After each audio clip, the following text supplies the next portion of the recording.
سلام. خوب هستین؟ یه سوال دارم. جانم. چرا رپری کنسله؟ نوازی. اما من زیاد خوشم نمیاد. دیگه چرا تو زیاد میگم؟ چرا رپری کنسله؟ رپری که سیم کارتش ایران سیم باشه. چرا رپری کنسله؟ باش رپری که اولد خونه قطعا کنسله.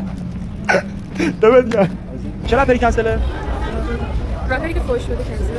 مرسی شما. رپ گوش نمیدم. کلا رپ کنسله. رپری که خودش هیچی نداشته باشه یکی دیگه مایه بذاره کنسله. دمت گرم. رپری کنسله. بچه اولان نباشه. دمت گرم. آقا چرا رپری کنسله؟ کسی که گنده گوزی کنه فوش بده. چرا رپری کنسله؟ ترنس باشه. این نتیجه دیگه کلا کنسله حال نمیکنم. همون پیشو باشه بهتره. چرا رپری کنسله؟